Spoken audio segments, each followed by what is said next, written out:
Welcome, wonderful people. This is Mr. Ndabezita again with another tutorial.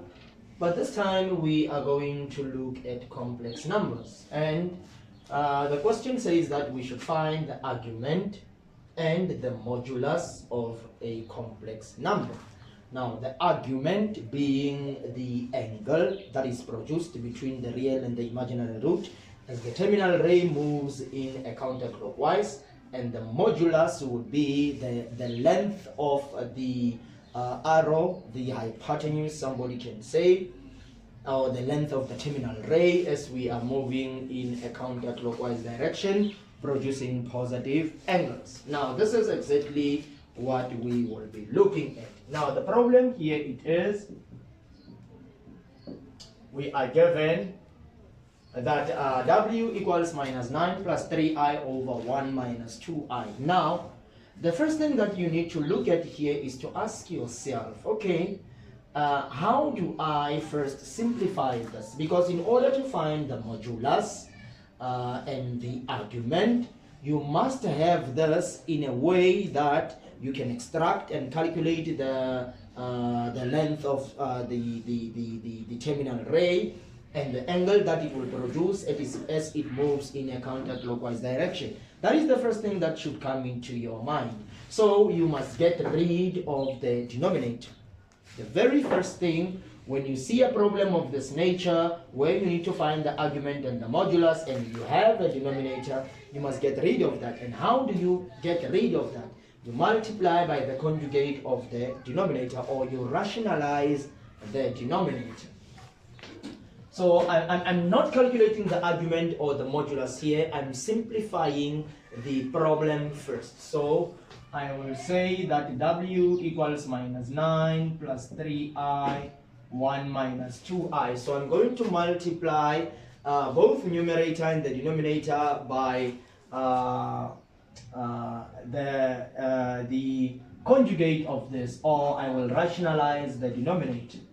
1 plus 2i, 1 plus 2i, which is the conjugate of 1 minus 2i. Or you are rationalizing the denominator.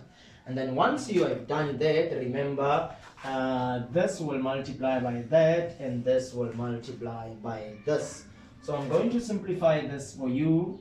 Minus 9 plus 3i, 1 plus 2i, 1 minus 2i, 1 plus 2i. This is us trying to multiply by just 1, because this is 1. But that 1 is going to have a tremendous change into what we have. And we have seen that many times from grade 9 throughout to your matric. And now we are in university and the very same laws still applies.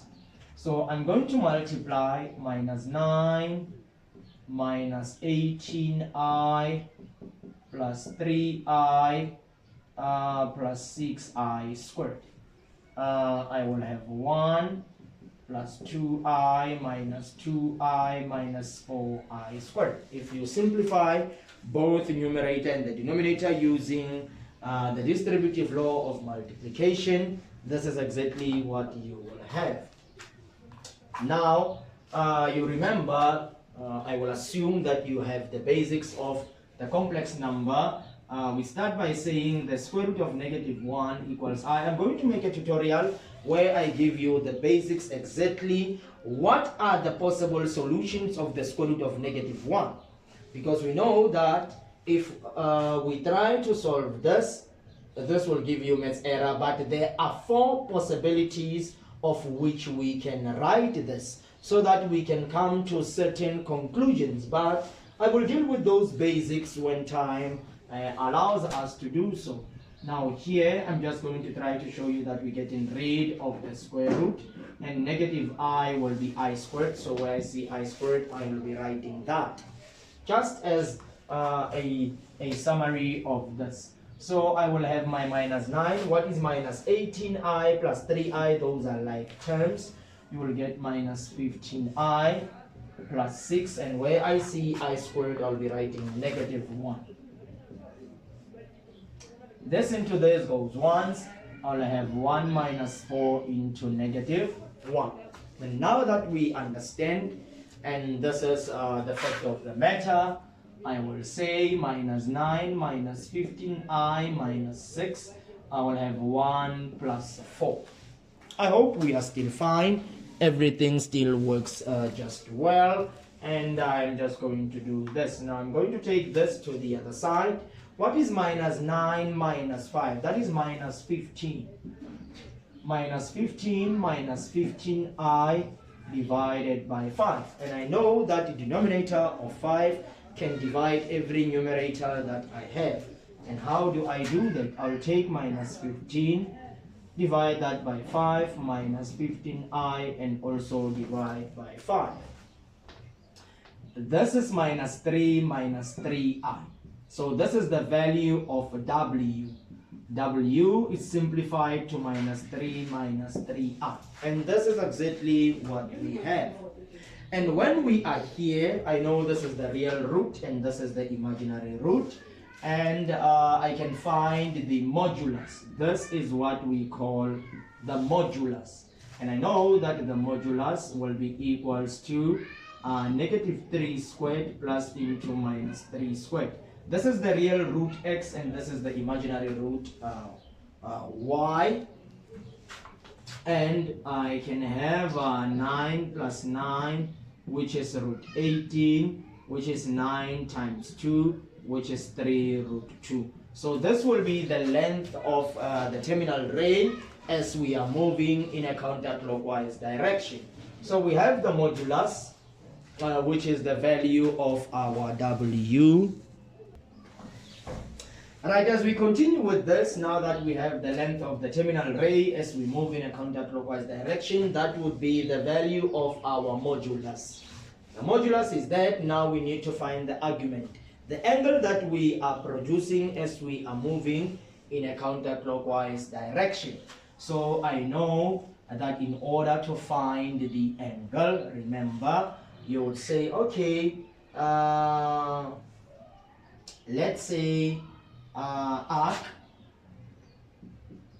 tan of theta would be equals to the length of the terminal ray. In fact, arc tan theta, I know that, okay, let me do this.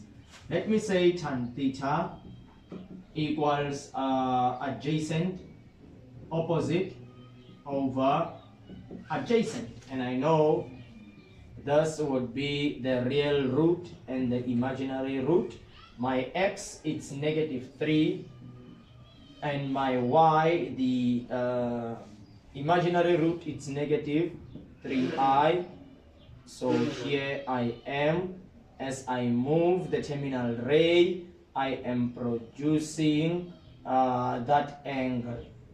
Okay, this is your minus 3, minus 3i, 3 root 2, and I'm looking for an angle. I'm looking for an angle. Here I am. This is what I'm looking for. I'm moving from in this direction. I'm moving until to this position. So the angle that is produced there, that's what I am looking for. And we are using the tangent of theta for that. We are saying that the tangent of theta equals opposite over adjacent. And my opposite will be negative 3 divided by my adjacent, which is negative 3. So this is just 1. So the tangent of theta equals 1. I divide by 10. I divide by 10. And then I'm having arc 10 of 1. And what is arc 10 of 1? Somebody can say tan the inverse. We call this tan the inverse of 1 in our Sotho language. And you will find the value of the angle as 45. And what is this? This is the argument.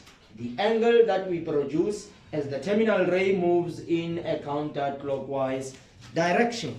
And when you have done that, you are more than fine.